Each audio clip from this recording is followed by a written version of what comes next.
اوناسس نامی ایک یونان کا شخص تھا جو بہت امیر کبیر تھا. وہ نمبر لگتے ہیں نا، 8ویں نمبر پہ اور 7ویں نمبر پہ، 6 نمبر پہ دنیا کا امیر ترین شخص کون ہے. تو کسی زمانے میں وہ ان نمبروں میں تھا. تو اس کی آنکھوں کے یہ پپوٹے کام کرنا چھوڑ گئے. ڈاکٹر سلوشن ٹیپ لگا کے اس کی آنکھ کھول دیتا تھا، سلوشن ٹیپ لگا کے بند کر دیتا تھا اور وہ سو جاتا تھا. پھر وہ کھولتا اور جو ہے وہ اس کو دیکھنا ملتا. تو یہ آٹومیٹک سسٹم خراب ہو گیا.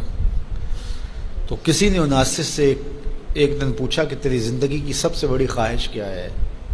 یہ جہازوں کے بیڑے تیرے ہیں، یہ اتنے بڑے کاروبار ہیں، تا حد نظر پھیلے ہوئے بنگلے، اتنا کچھ، تو کوئی خواہش رہ گئی ہے؟ اس نے کہا ہاں ایک میری خواہش رہ گئی ہے. تو سننے والے نے کہا کہ کیا؟ کہا کاش کہ اپنی آنکھیں اپنی مرضی سے کھول سکوں، یہ میری خواہش ہے. تو اس نے کہا کہ اگر اس کے لیے تجھے کوئی پیسے لگانے پڑے تو کتنے کو پیسے لگائے گا؟ کہا ساری دولت لگا دوں گا. کاش کہ اپنی آنکھیں تو اپنی مرضی سے کھول سکوں. تو میرے ان دوستوں میں سے کئیوں کو آج یہ احساس ہوا ہوگا کہ یہ بھی کوئی نعمت ہے. اور جو 24 گھنٹے ہمارے ساتھ ہے، تو اتنی نعمتیں ہیں ہمارے اوپر اللہ کی، اور اس کو ہم اپنے حساب سے چھوٹا یا بڑا کہہ لیتے ہیں، لیکن وہ اتنی بڑی ہیں کہ اگر وہ چھن جائیں تو پھر پتہ چلتا ہے کہ جو ہے وہ کتنی بڑی نعمت سے ہم محروم ہو گئے. وہ میرے ایک ملنے والے ہیں، ان کے منہ میں لعاب کی مقدار کم ہے، جس کو ہم نے کبھی سوچا بھی نہیں کہ یہ بھی کوئی نعمت ہے. یہ قدرتی گریس ہے جو منہ کو تر رکھتی ہے اور بولنے میں مدد ملتی ہے، اور نظام انہضام کو اس سے بہت زیادہ فائدہ پہنچتا ہے. لیکن ان کا مسئلہ کیا ہے کہ مقدار کم ہے.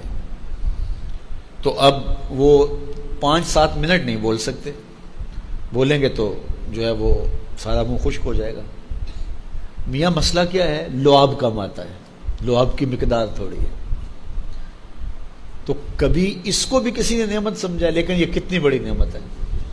وہ کسی علاقے میں انہوں نے یہ کیا کہ یہ مینڈک نہیں ہوتے، مینڈک، یہ انہوں نے وہاں سے ختم کروا دی. دوائی ایسی ڈالی کہ یہ آواز نکالتے ہیں یا اس طرح وہ مسئلہ ہوا. تو اب کیا ہوا کہ چاول کی فصل پر ایسی سنڈیاں آ گئیں کہ جس کا کوئی علاج ہی نہیں تھا.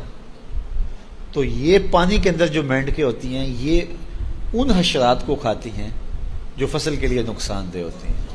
تو اب وہ مینڈکیں ڈھونڈتے پھرتے ہیں. اب ہمیں نہیں پتا کہ کون سی چیز کتنی بڑی نعمت. یہ کیچوا ہوتا ہے، کیچوا کبھی آپ نے دیکھا جس کو وہ ہم اپنی پنجابی میں گنڈویا کہتے ہیں. کبھی آپ نے سوچا کہ اس کا سلسلہ کیا ہے؟ یہ مٹی کھاتا ہے، ایک طرف سے دوسری طرف سے نکال دیتا ہے.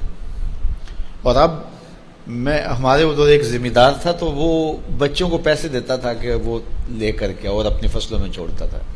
اس کو کسی ماہر نے بتایا کہ یہ زمین کی زرخیزی کا جو ہے وہ سبب ہے، کہ ایک طرف سے کھاتا ہے دوسری طرف سے نکال دیتا ہے، اور وہ مٹی اتنی زرخیز ہوتی ہے کہ دوسری مٹی میں جب ملتی ہے تو کیمیائی کھادیں بھی وہ کام نہیں کرتی جو یہ کیچوا کام کرتا ہے. ہمیں پتہ ہی نہیں ہے کہ ہمارے اطراف میں اللہ نے کتنی نعمتیں ہمارے لیے پھیلائی ہوئی ہیں. تو اس لیے اس کا ایک نظام ہے. یہ دنیا کچھ نہیں ہے، اللہ کے قبضے میں سب کچھ. تو سب سے بڑی بات یہ ہے کہ اللہ آپ کو خیر کی راہ عطا کر دے. بس بعض کا جو دنیا کی دولتیں دی جاتی ہیں، یہ آزمائش ہوتی ہیں، یہ آزمائش ہوتی ہیں. تو جو آپ کو کسی سے نیکی کرنے کی توفیق مل جائے، کسی کی مدد کرنے کی توفیق مل جائے، کسی دکھی کے کام آنے کی توفیق مل جائے، کسی کی جان بچانے کی توفیق مل جائے، تو یہ بہت بڑی دولت ہوتی ہے.